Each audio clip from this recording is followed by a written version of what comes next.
This episode is brought to you by Glorify, the #1 Christian daily devotional app. Everything around us changes. God doesn't. That's why I love Glorify's 21-day challenge. It helps me build a simple habit of meeting with God every day. No pressure, just consistency. With Glorify, you can start your morning by reading the Bible passage of the day, diving into Glorify's daily devotional, and wrapping up with an immersive experience called Daily Walk with God. And if you need to take a few minutes to yourself in the middle of a busy day, try one of Glorify's guided meditations, or listen to their curated worship playlists for some quiet reflection. To end the day, enjoy Glorify's sleep meditations to help you wind down and put your mind and heart at ease. Whether you're a committed Christian or simply curious about faith, Glorify has something for you. Join over 20 million people who have downloaded the Glorify app and deepened their relationship with God. Listeners to the show can get full access to Glorify for just $29.99 for the entire year. That's Glorify's lowest price ever when you download the Glorify app now at glorify-app.com/redcircle. Feel closer to God this year with Glorify. Get full access all year for just $29.99 at glorify-app.com/redcircle. That's glorify-app.com/redcircle.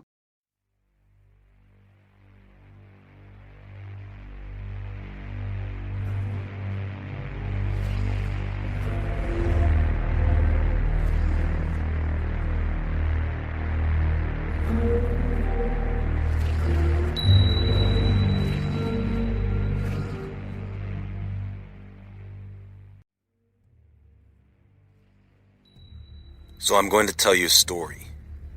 Some of you will believe this to be history, and some will believe this to be a fairy tale. How many of you would agree that we currently live in a world filled with immorality? I mean, just overflowing with it.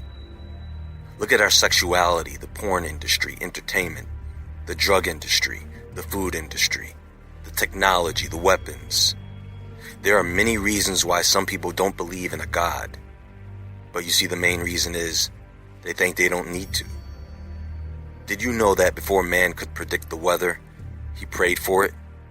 He didn't know how it worked. He just knew, for example, that if it rained when he needed it to, it was a blessing.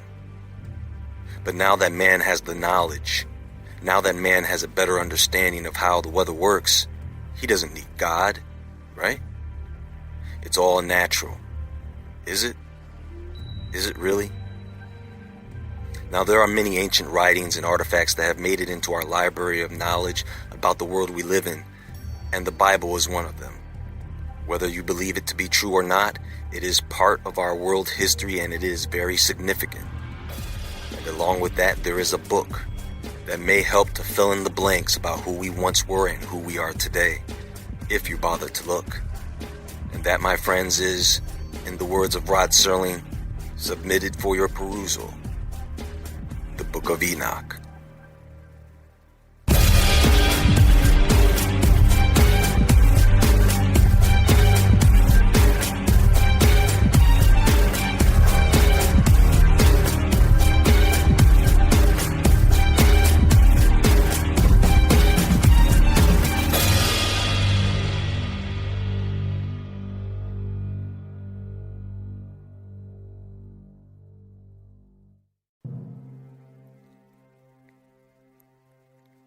How many of you have seen a magician or illusionist and have been in awe at the sight of their illusion?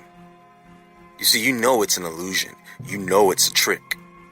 But because you do not know how it works, to you it's magic.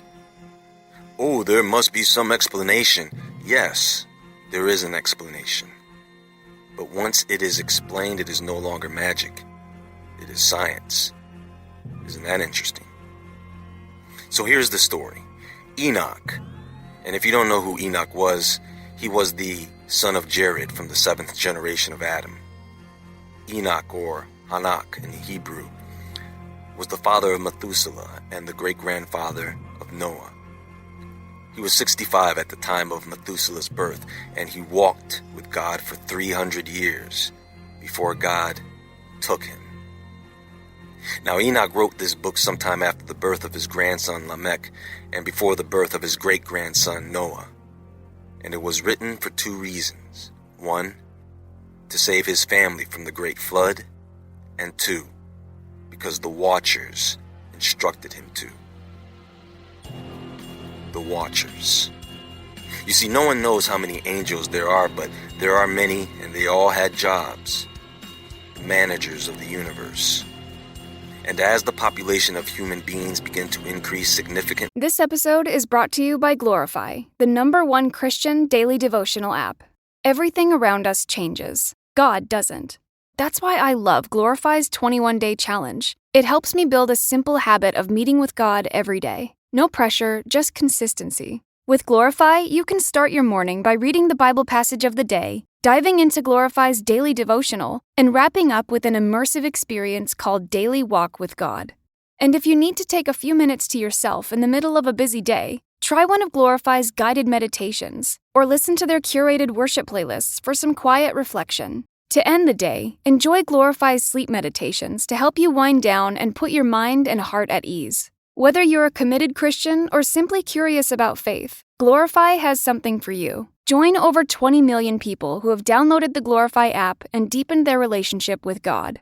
Listeners to the show can get full access to Glorify for just $29.99 for the entire year. That's Glorify's lowest price ever when you download the Glorify app now at glorify-app.com/redcircle. Feel closer to God this year with Glorify. Get full access all year for just $29.99 at glorify-app.com/redcircle. That's glorify-app.com/redcircle. The days are longer, the calendar is filling up, and I want to feel as good as this beautiful summer weather. That's why I've been loving Groons. It's one daily pack of gummies that covers my greens, vitamins, minerals, and even has 6 grams of prebiotic fiber, so I don't need to juggle a complicated wellness routine on top of everything else. They taste amazing, they're easy to toss in my bag on the go, plus they're vegan, gluten-free, and HSA and FSA, eligible for reimbursement. Save up to 52% off with code PODCAST at Groons.co. That's code PODCAST at GRUNS.co. Several of these angelic beings begin to take notice of something.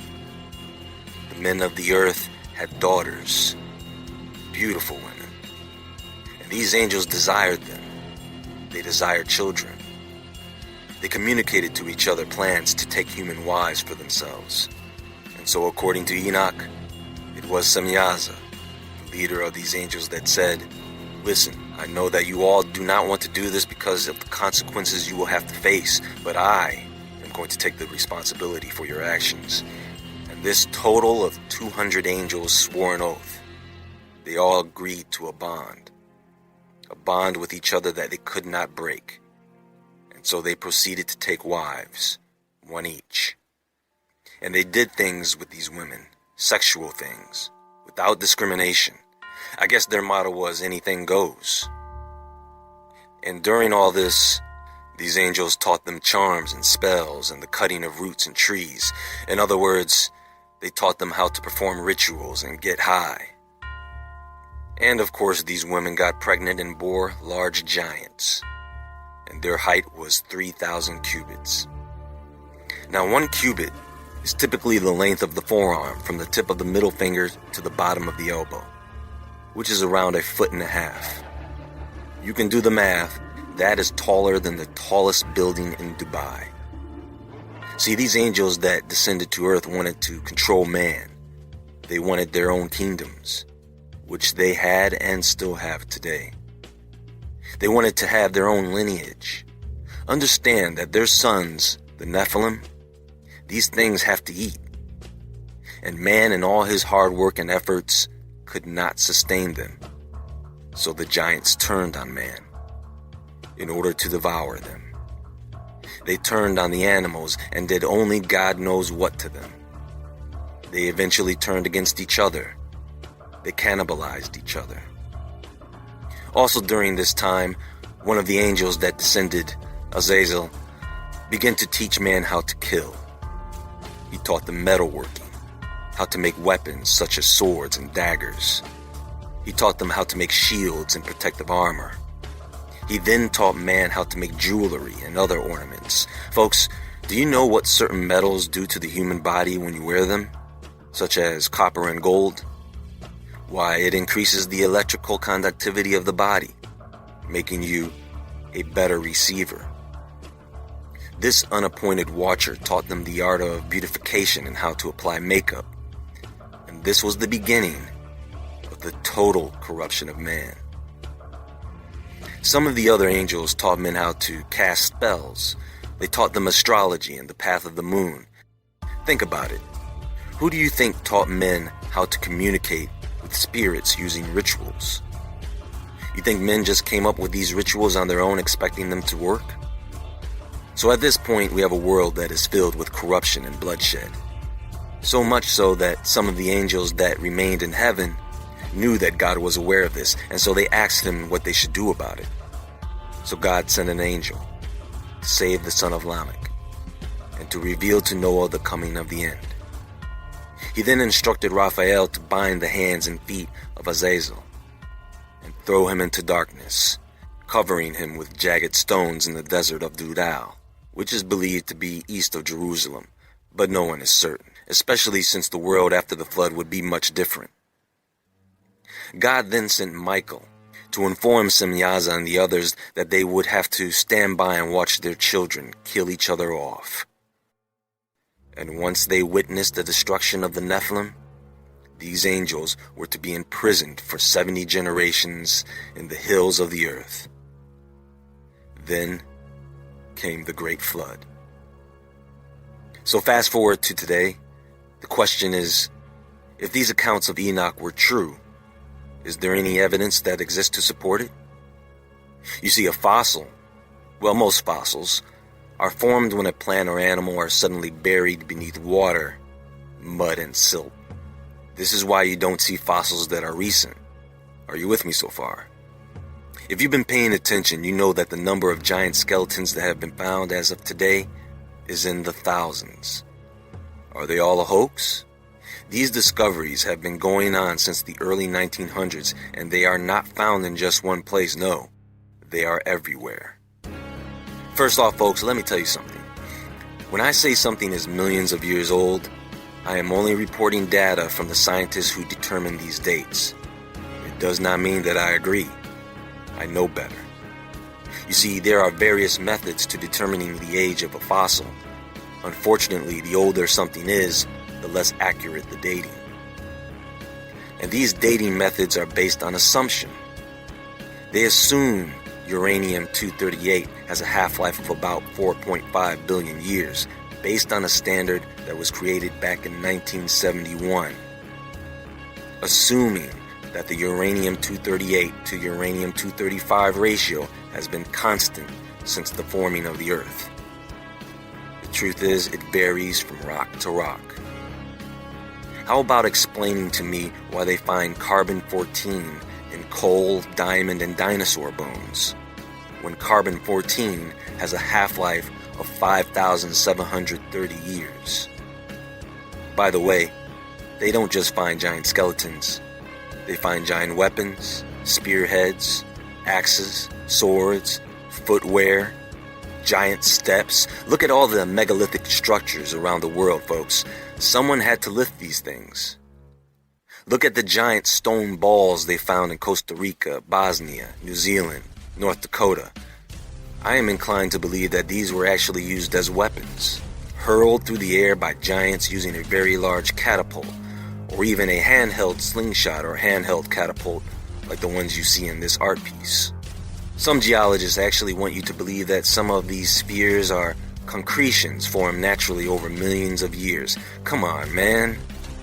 You know, I try to give geologists and other scientists a chance, but they always come up with this garbage. Now, if the Nephilim died off in the flood, it does not mean that their spirits, which were half angel, just vanished. What if the spirits of the Nephilim were released into the world to become what we know as evil spirits or demons? We see the rise of giants after the flood. What lineage were they from? Of what lineage were the six-fingered, six-toed, red-haired giants of North America, the Kandahar giant of Afghanistan? Of what lineage are all the polydactyl celebrities and athletes? And I'm talking about people who are quite famous today. The book of Enoch tells us that the fallen angels were imprisoned in the hills of the earth. Could it be that these imprisoned watchers have something to do with the increase of earthquakes? volcanism and the sinkholes around the world? Only time will reveal the truth, and I believe that time is upon us. And even if you don't believe in the Bible or Book of Enoch, in this day and age of corruption, it may be a good idea to read through some of these texts just for the sake of morality.